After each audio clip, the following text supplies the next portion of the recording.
Granite పలకపడి khalasi మృతి చెందిన ఘటన జీవీఎంసీ 51వ వార్డు పరిధి సీతన్న గార్డెన్ వద్ద సోమవారం చోటు చేసుకుంది. ఈ మేరకు ఎండాడ శాంతినగర్ ప్రాంతానికి చెందిన రోకల రాము 39 ఏండ్లు సీతన్న గార్డెన్ వద్దనున్న మహాలక్ష్మి గ్రానైట్స్లో కలాసీగా విధులు నిర్వహిస్తున్నాడు.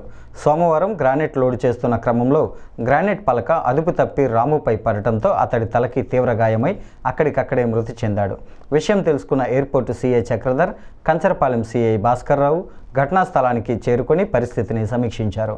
ఇదిలా ఉండగా మృతదేహాన్ని పోస్టుమార్టం నిమిత్తం అంబులెన్స్లో తరలిస్తూ ఉండగా మృతుని బంధువులు అంబులెన్స్ ఎదుట కూర్చొని ఆందోళన చేపట్టారు. అయితే గ్రానైట్ షాప్ నిర్వాహకులు నష్టపరిహారం అందజేయడంతో ఆందోళనను విరమించారు. ఇదిలా ఉండగా మృతుని భార్య, 2 కుమారులు ఉన్నారు. 2 ఏళ్ల క్రితం చిన్న కుమారుడు ప్రసాద్ ఈతకు వెళ్లి బీచ్లో మృతి చెందగా పెద్ద కుమారుడు మాధవ ఎండాడ వద్ద ప్రభుత్వ పాఠశాలలో 10వ తరగతి చదువుతున్నాడు. ఇంటికి పెద్ద దిక్కును కోల్పోవడంతో మృతుని బంధువులు విలపిస్తున్నారు.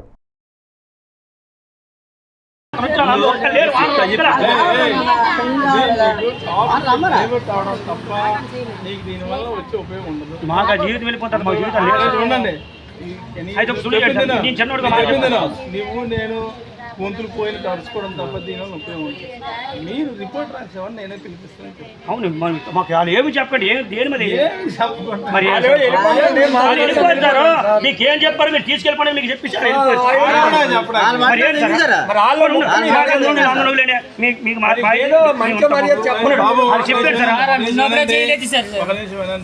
ఒక వ్యక్తి అన్యాచురల్ వేలో చనిపోతే వచ్చి అటెండ్ అయ్యి ఫొటోస్ ఎవిడెన్స్ కలెక్ట్ చేసుకుని ఆ బాడీని కేజీ తరలించాల్సిన బాధ్యత, ఆ బాధ్యత నేను నిర్వర్తించాను.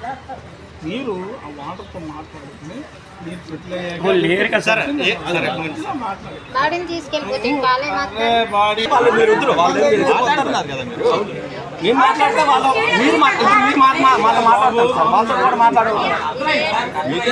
బాబు వానగారు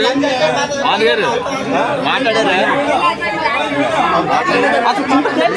అతని కేసు 2,50,000 ఎట్టుకుంటాను సార్.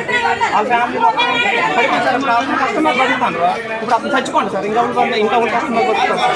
వాళ్ళ కోసం కూడా ఆలోచించాలి కదా. కొన్ని వాళ్ళ ఆవిడని, వాళ్ళ కొడుకుని కోచింగ్ చేయండి, చదివించాలి బాబు. ఒప్పుకోండి.